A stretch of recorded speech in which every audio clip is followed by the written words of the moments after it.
गोली मारी गई और मेरा भाई मारा गया अखिलेश निषाद। तो क्या वो पुलिस ने जो मारा था तो पुलिस भक्षक नहीं थी निषाद के बेटे को मार 302 को मेरे को मुलजिम बना दिया गया। और आज बेशक हमारा समाज नहीं होता तो मैं तो जेल में चला जाता। ऐसे जिसकी सरकारों में होता रहा है उसको हमेशा लगता है कि ऐसा हमारी सरकार ने जांच एजेंसियों को, शासन को, जो लोकतंत्र के 4 स्तंभ है, विधायिका, कार्यपालिका, न्यायपालिका, मीडिया। योगी सरकार के मंत्री डॉक्टर संजय निषाद ने मंगेश यादव एनकाउंटर पर अपनी सरकार का बचाव करते हुए अखिलेश यादव पर हमला बोला है। संजय निषाद ने सवाल खड़ा करते हुए कहा, उनसे पूछा जाना चाहिए 7 जून 2015 को मैं गोरखपुर में रेल आंदोलन कर रहा था। उस समय सपा की सरकार थी, गोली मारी गई, उसमें मेरा एक भाई अखिलेश निषाद मारा गया। तो क्या निषाद के बेटे को मारने में पुलिस भक्षक नहीं थी? उन्होंने कहा 302 का मुझे मुलजिम बना दिया गया। अगर मेरा समाज नहीं होता तो मैं जेल में सड़ रहा हूँ। जिनकी सरकारों में होता रहा है उनको लगता है ऐसा हो रहा है। इनके समय में जांच एजेंसियां संरक्षण प्राप्त थी, हमारे समय में जांच एजेंसियां सजा दिला रही है। एसटीएफ के सीओ डीके शाही के चप्पल पहनकर एनकाउंटर पर उन्होंने कहा, जिसने किया है उसी से पूछा जाए। आगे मंत्री ने कहा, उत्तर प्रदेश में हमारी सरकार के जीरो टॉलरेंस की नीति अपनाई है। जनता से वादा किया था माफिया मुक्त, भय मुक्त, जितने अपराधी शामिल रहेंगे अपराध में उन्हें उत्तर प्रदेश छोड़कर जाना पड़ेगा। उन्होंने ये भी कहा, पहले अपराधी पुलिस को दौड़ाते थे पिछली सरकारों में, हमारी सरकार में पुलिस अपराधियों को दौड़ा रही है। संजय निषाद ने कहा, अगर अपराधी पुलिस को कुछ करेगी तो पुलिस सुरक्षा में भी पुलिस कुछ करेगी। मंत्री संजय निषाद ने कहा, अगर इनके समय में व्यवस्था सही हो जाती तो जनता इन्हें सत्ता से दूर क्यों करती। मंत्री ने कहा, हमारी व्यवस्था सही है, जनता जनार्दन होती है, जनता जज होती है, जनता फैसला लेती है। जनता के हितों में हमारी सरकार फैसला ले रही है, इसलिए सब सही है। विपक्ष के पास बयानबाजी के अलावा कुछ नहीं है, विपक्ष को काम का जिक्र करना चाहिए। अखिलेश यादव के एनकाउंटर पर जो है माननीय राहुल गांधी जी और अखिलेश यादव जी ने ट्वीट करके सवाल खड़ा किया है, उसको लेकर क्या कहना चाहेंगे?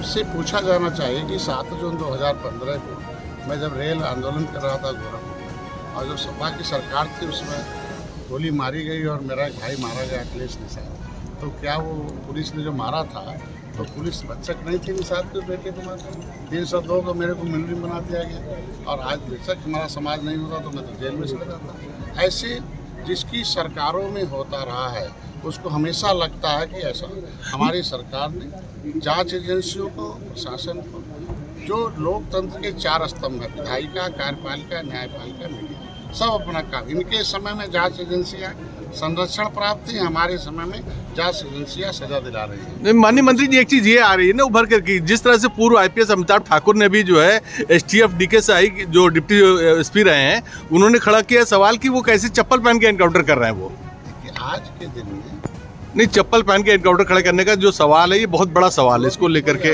सवाल करता है उसका जवाब वही दे सकता है, उसी से पूछा जाता है। रही उत्तर प्रदेश में हमारी सरकार ने जीरो टॉलरेंस की नीति अपनाई है। जब जनता से जो वादा किया था माफिया मुक्त, भय मुक्त, जितना भी इसमें शामिल रहेंगे अपराधी जितने भी रहेंगे उन्हें कम से कम उत्तर प्रदेश छोड़ के जाना पड़ेगा। माननीय मंत्री जी, सबसे बड़ी चीज है, कोई भी पुलिस अगर किसी अपराधी को पकड़ती है तो पहले अपराधी लोग पुलिस को दौड़ाते थे पिछली सरकार।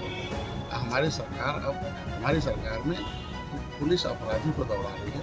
अगर अपराधी अपने हिसाब से पुलिस को कुछ अच्छा में तो पुलिस को मंत्री जी, जैसे एक बड़ी घटना के रूप में देखा गया डकैती को और एडीजी तक से देखा गया। पहले तो अखिलेश यादव ने कहा कि कानून व्यवस्था खराब है, लेकिन फिर पुलिस ने जो है जब कार्रवाई शुरू करी तो अब वो कह रहे जातिगत इनकाउंटर हो रहा है। देखिए, आज के दिन में इनकी समय की व्यवस्था सही रहती तो जनता इन्हें सत्ता से क्यों दूर करती। और हमारी व्यवस्था सही है, इसीलिए तो सत्ता जनता जनार्दन होती है, जनता जज होती है, जनता फैसला लेती है। अगर जनता के हितों में हमारी सरकार से फैसले ले रही है इसलिए सब सही है। विपक्ष के पास बयानबाजी के अलावा कोई बचा नहीं है। बयानबाजी बोलना, झूठ बोलना, भ्रम फैलाना है, भय दिखाना है, जो है संविधान का डर है, तो ये काम और कुछ रह गया। ये विपक्ष को कहना चाहिए कि मेरी जब सरकार थी पिछड़ों को मैंने इतना काम किया, दलितों ने इतना काम किया, उत्तर प्रदेश में इतना काम किया, महिलाओं ने इतना काम का जिक्र करना चाहिए जिससे कि जनता उन्हें खुश होकर फिर से राजनीति में अवसर प्रदान करे। काम तो कुछ किया नहीं, जनता ने हटा दिया, उसका नाम कभी लेंगे नहीं। हम तो रोज सुबह से शाम तक सभी मंत्री या जनता एक ही जगह लिखा है, सड़कें बनाया, एयरपोर्ट बनाया, इलाज के अस्पताल कितने सुंदर हैं, हमारे जो है स्कूल कैसे हैं, अपराधी कैसे भाग गए, कैसे उत्तर प्रदेश सर्वोत्तम प्रदेश, अर्थव्यवस्था में कैसे आ रहा, रोजगार में कैसे आ रहा, महिलाएं कैसे खुश हैं, व्यापारी कैसे आज के दिन में सुरक्षित अपना व्यापार कर रहा है। अब व्यापार के व्यापारी की सुरक्षा करना हमारा धर्म बनता है, तो सुरक्षा में अगर वो डकैत किसी को चला देता तो दूसरा तो किसी जाति का आदमी मारा जाता। माननीय मंत्री जी, जिस तरह से दुकान पर तो किसी जाति का आदमी हो सकता है ना। माननीय मंत्री जी, जिस तरह से आपके पूर्व सांसद संगम लाल गुप्ता जी ने आरोप लगाया है सुल्तानपुर के डीपीआरओ पर कि वो पिछड़े दलितों और अल्पसंख्यकों से उनका शोषण कर रहे हैं और उन पर धन उगाही का आरोप लगाया है, इसको लेकर क्या कहना चाहेंगे? आदमी जो भी बोलता है, कुछ भी बयान देता है, उसका निजी बयान है, उसी से उसका जवाब मिलेगा। आज हम यहाँ आए थे इस जनता के हितों के लिए। जो अधिकारी कर्मचारी अपने जिम्मेदारी में लापरवाही बरतेगा उसके खिलाफ कार्रवाई होगी। मुख्यमंत्री जी, प्रधानमंत्री जी की सोच है जनता के मंशा के अनुरूप योजनाएं धरातल पर आनी चाहिए। हम अभी मत्स्य विभाग के साथ साथ और भी विभागों के मैंने किया।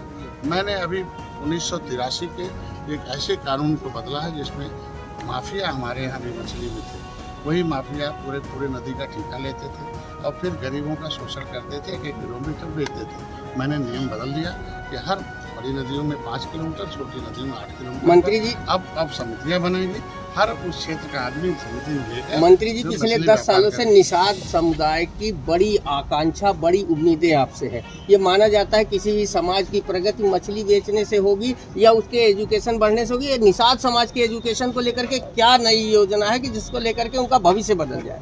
पिछले अंग्रेजों मुगलों ने तो उजाड़ा ही था, पिछली सरकारों ने कोई कसर नहीं छोड़ा।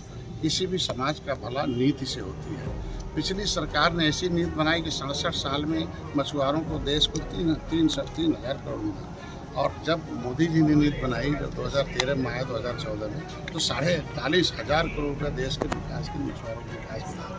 उत्तर प्रदेश में मुख्यमंत्री संपदा योजना, निषाद राज बोर्ड ने मछुआ कल्याण कोष की स्थापना की है। पहली बार है पूरे देश में उत्तर प्रदेश में मछुआरे का बेटा जो इसके लिए आंदोलन कर रहा था, उसके शिक्षा के लिए उसका ट्यूशन फीस, उसका साइंस फीस, उसका जो है लाइब्रेरी फीस हम जमा करेंगे। वो अगर नौकरी चाहता है, IAS PCS बनना चाहता है, गरीब है, पैसा नहीं है, तो उसकी कोचिंग की भी फीस हम देंगे। मतलब गरीब का बेटा PM बनेगा, निषाद का बेटा केवल मछली नहीं मारेगा बल्कि कलम चलाएगा और समाज का हित करेगा, देश को प्रगति दिलाएगा। यह किसी ने भी नहीं सोचा होगा, ये माननीय मुख्यमंत्री की देन है, माननीय प्रधानमंत्री बाबू निषाद की देन है और निषाद पार्टी के लोगों की एक कर्मठता है। उन्होंने हमें ऊपर विश्वास किया। आज के दिन में उनके लिए हम मछली पालन एक व्यवसाय है, मछली पालना कोई वो नहीं है, व्यवसाय करना। आज चाइना जो है पूरी दुनिया में 70% मछलियों पर व्यापार कर रहा है, पैसे के मालिक हैं। मैं चाहता हूँ उत्तर प्रदेश भी आत्मनिर्भर बने और हमारे लोग भी आत्मनिर्भर बने। दूसरे क्षेत्र में व्यापार करेगा तो 7%, 5 से 7% का ग्रोथ है।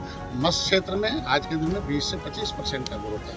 10,000 रुपया अगर आप बैंक में डालेंगे तो 10 साल बाद 20,000 होगा। हमारे यहाँ जब पानी में डाल देंगे 10,000 मछली को में तो 1.5 साल में 20,000 का हो जाएगा। इतना बड़ा ग्रोथ कहाँ है? तो आज के दिन में उनको हम सब्सिडी दे रहे हैं, उनकी शिक्षा के लिए, उन्हें कौशल विकास के लिए।